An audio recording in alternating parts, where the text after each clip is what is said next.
أعوذ بالله من الشيطان الرجيم. بسم الله الرحمن الرحيم.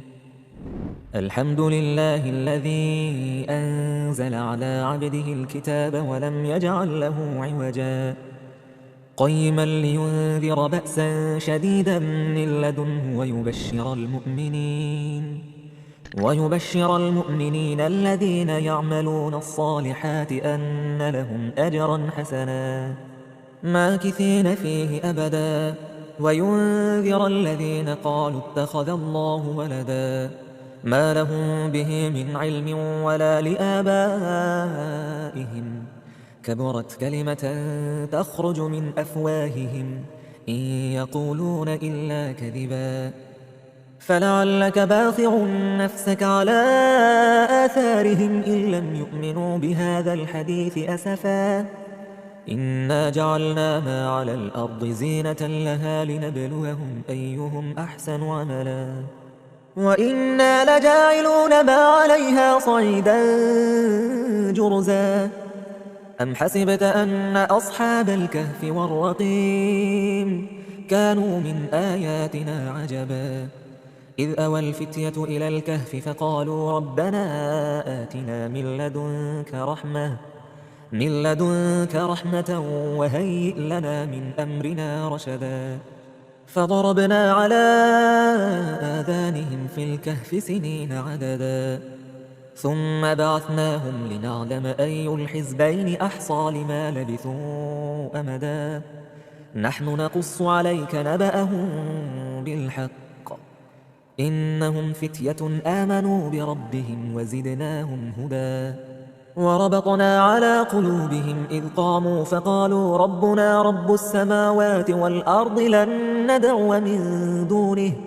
لن ندعو من دونه إلها لقد قلنا إذا شططا هؤلاء قومنا اتخذوا من دونه آلهة لولا يأتون عليهم بسلطان بين فمن أظلم ممن افترى على الله كذبا وإذ اعتزلتموهم وما يعبدون إلا الله فأووا إلى الكهف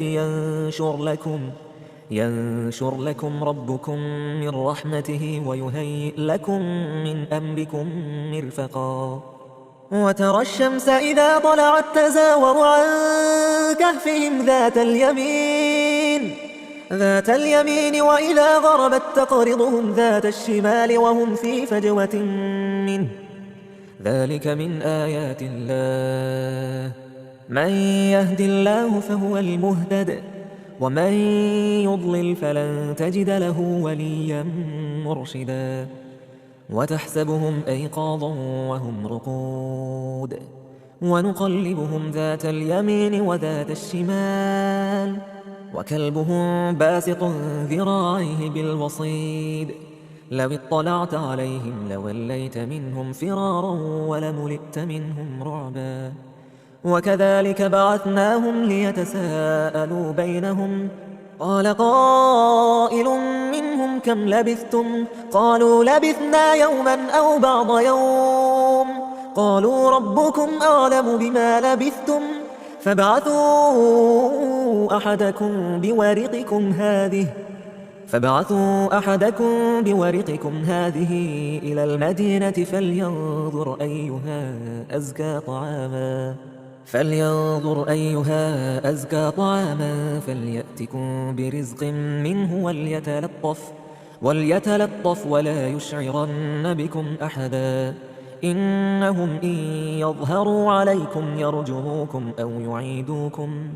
أو يعيدوكم في ملتهم ولن تفلحوا إذا أبدا وكذلك أعثرنا عليهم ليعلموا أن وعد الله حق وأن الساعة لا ريب فيها إذ يتنازعون بينهم أمرهم فقالوا ابنوا عليهم بنيانا ربهم أعلم بهم قال الذين غلبوا على أمرهم لنتخذن عليهم مسجدا سيقولون ثلاثة رابعهم كلبهم ويقولون 5 سادسهم كلبهم رجما بالغيب، ويقولون 7 وثامنهم كلبهم، قل ربي أعلم بعدتهم ما يعلمهم إلا قليل، فلا تمار فيهم إلا مراء ظاهرا، ولا تستفت فيهم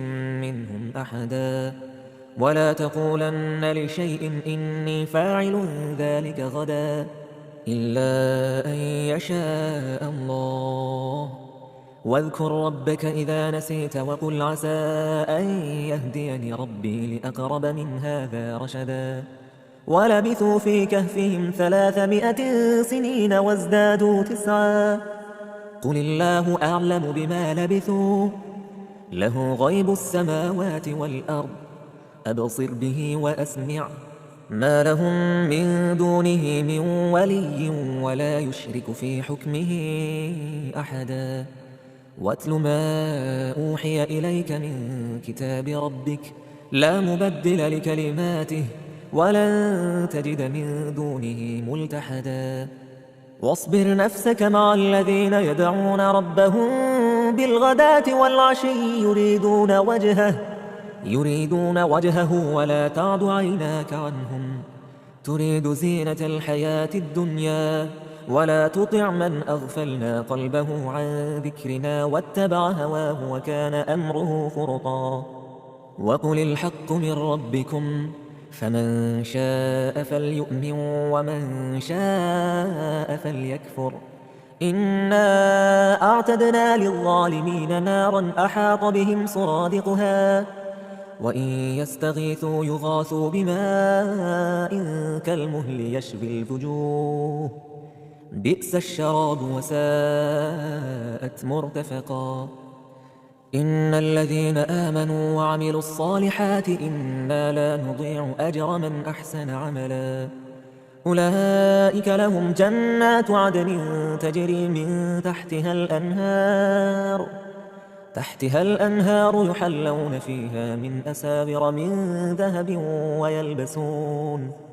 ويلبسون ثيابا خضرا من سندس واستبرق متكئين فيها على الأرائك، نعم الثواب وحسنت مرتفقا.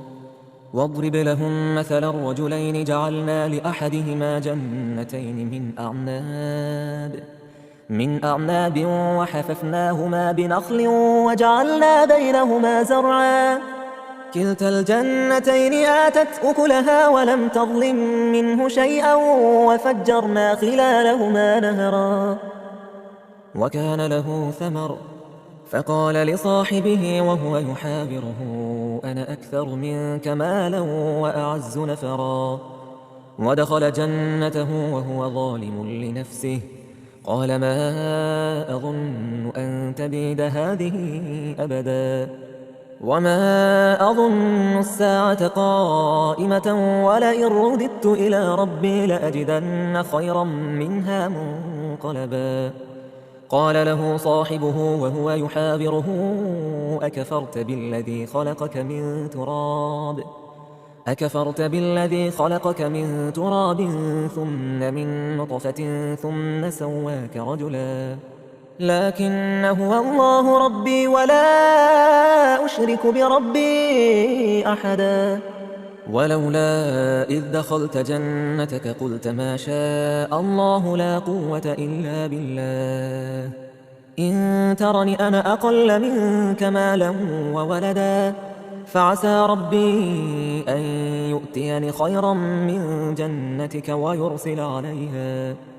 ويرسل عليها حسبانا من السماء فتصبح صعيدا زلقا، أو يصبح ماؤها غورا فلن تستطيع له طلبا. وأحيط بثمره فأصبح يقلب كفيه على ما أنفق فيها وهي خاوية على عروشها ويقول يا ليتني لم أشرك بربي أحدا. ولم تكن له فئة ينصرونه من دون الله وما كان منتصرا. هنالك الولاية لله الحق، هو خير ثوابا وخير عقبا. واضرب لهم مثل الحياة الدنيا كماء إن أنزلناه من السماء فاختلط به نبات الأرض فأصبح هشيما تذروه الرياح، وكان الله على كل شيء مقتدرا. المال والبنون زينة الحياة الدنيا، والباقيات الصالحات خير عند ربك ثوابا وخير أملا. ويوم نسير الجبال وترى الأرض بارزة وحشرناهم فلم نغادر منهم أحدا وعرضوا على ربك صفا لقد جئتمونا كما خلقناكم أول مرة بل زعمتم أن لن نجعل لكم موعدا. ووضع الكتاب فترى المجرمين مشفقين مما فيه ويقولون يا ويلتنا ما لهذا الكتاب لا يغادر صغيرة ولا كبيرة إلا أحصاها ووجدوا ما عملوا حاضرا ولا يظلم ربك أحدا. وإذ قلنا للملائكة اسجدوا لآدم فسجدوا إلا إبليس كان من الجن ففسق عن أمر ربه أفتتخذونه وذريته أولياء من دوني وهم لكم عدو بئس للظالمين بدلا. ما أشهدتهم خلق السماوات والأرض ولا خلق أنفسهم وما كنت متخذ المضلين عضدا. ويوم يقول نادوا شركائي الذين زعمتم فدعوهم فلم يستجيبوا لهم وجعلنا بينهم موبقا. ورأى المجرمون النار فظنوا أنهم مواقعوها ولم يجدوا عنها مصرفا. ولقد صرفنا في هذا القرآن للناس من كل مثل وكان الإنسان أكثر شيء جدلا. وما منع الناس أن يؤمنوا إذ جاءهم الهدى ويستغفروا ربهم إلا أن تأتيهم سنة الأولين أو يأتيهم العذاب قبلا. وما نرسل المرسلين إلا مبشرين ومنذرين ويجادل الذين كفروا بالباطل ليدحضوا به الحق واتخذوا آياتي وما أنذروا هزوا. ومن أظلم ممن ذكر بآيات ربه فأعرض عنها ونسي ما قدمت يداه. إنا جعلنا على قلوبهم أكنة أن يفقهوه وفي آذانهم وقرا وإن تدعوهم إلى الهدى فلن يهتدوا إذن أبدا. وربك الغفور ذو الرحمة لو يؤاخذهم بما كسبوا لعجل لهم العذاب بل لهم موعد لن يجدوا من دونه موئلا. وتلك القرى أهلكناهم لما ظلموا وجعلنا لمهلكهم موعدا. وإذ قال موسى لفتاه لا أبرح حتى أبلغ مجمع البحرين أو أمضي حقبا. فلما بلغا مجمع بينهما نسيا حوتهما فاتخذ سبيله في البحر سربا. فلما جاوزا قال لفتاه آتنا غداءنا لقد لقينا من سفرنا هذا نصبا. قال أرأيت إذ أوينا إلى الصخرة فإني نسيت الحوت وما أنسانيه إلا الشيطان أن أذكره واتخذ سبيله في البحر عجبا. قال ذلك ما كنا نبغ فارتدا على آثارهما قصصا. فوجدا عبدا من عبادنا آتيناه رحمة من عندنا وعلمناه من لدنا علما. قال له موسى هل أتبعك على أن تعلمني مما علمت رشدا؟ قال إنك لن تستطيع معي صبرا وكيف تصبر على ما لم تحط به خبرا؟ قال ستجدني إن شاء الله صابرا ولا أعصي لك أمرا.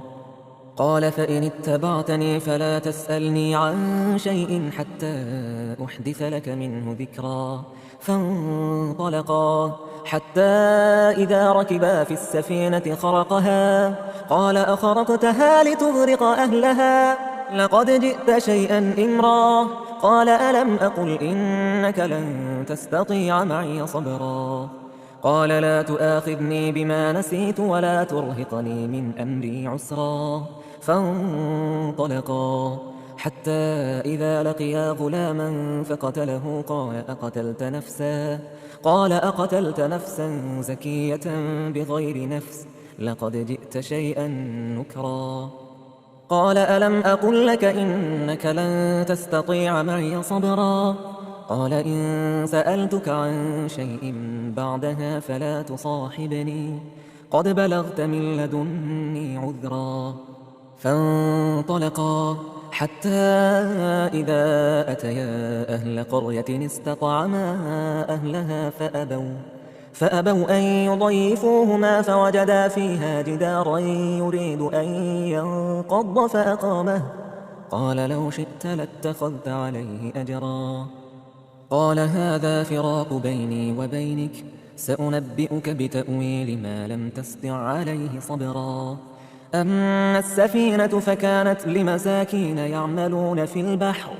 يعملون في البحر فأردت أن أعيبها وكان وراءهم ملك يأخذ كل سفينة غصبا. وأما الغلام فكان أبواه مؤمنين فخشينا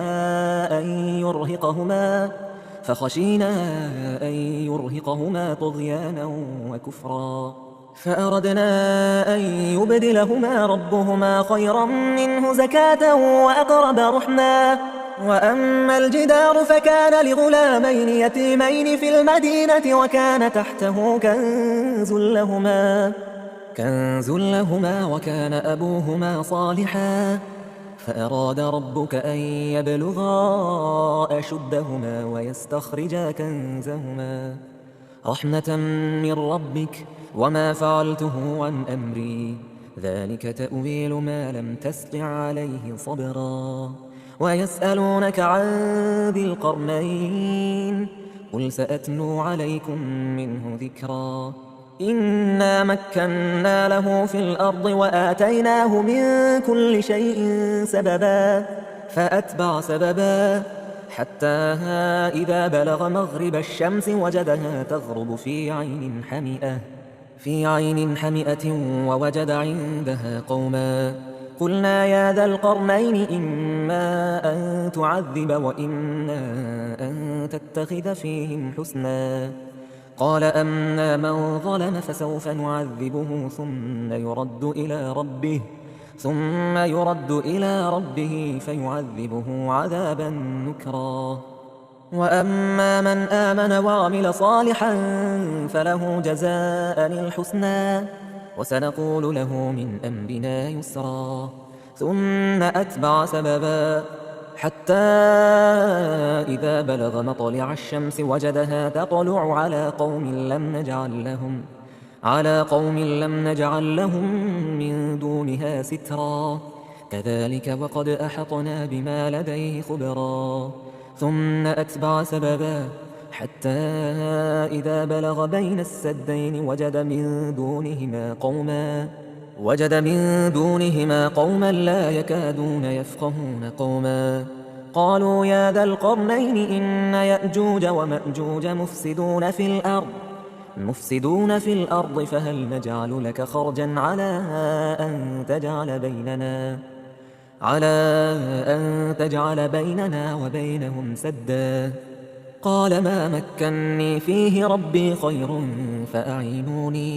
فأعينوني بقوة أجعل بينكم وبينهم ردما آتوني زبر الحديد حتى إذا ساوى بين الصدفين قال انفخوا حتى إذا جعله نارا قال آتوني أفرغ عليه قطرا فما استطاعوا أن يظهروه وما استطاعوا له نقبا قال هذا رحمة من ربي فإذا جاء وعد ربي جعله دكا وكان وعد ربي حقا وتركنا بعضهم يومئذ يموج في بعض ونفخ في الصور فجمعناهم جمعا وعرضنا جهنم يومئذ للكافرين عرضا الذين كانت أعينهم في غطاء عن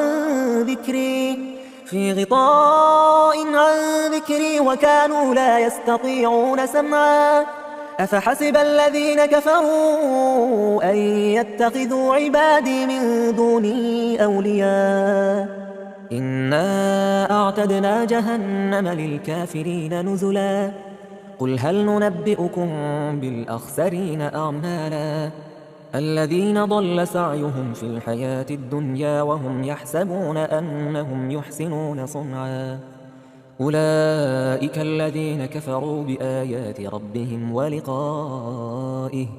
ولقائه فحبطت أعمالهم فلا نقيم لهم يوم القيامة وزنا ذلك جزاؤهم جهنم بما كفروا واتخذوا آياتي ورسلي هزوا إن الذين آمنوا وعملوا الصالحات كانت لهم جنات الفردوس نزلا خالدين فيها لا يبغون عنها حولا قل لو كان البحر مدادا لكلمات ربي لنفد البحر قبل أن تنفد كلمات ربي ولو جئنا بمثله مددا قل إنما أنا بشر مثلكم يوحى إلي أنما إلهكم إله واحد فمن كان يرجو لقاء ربه فليعمل عملا صالحا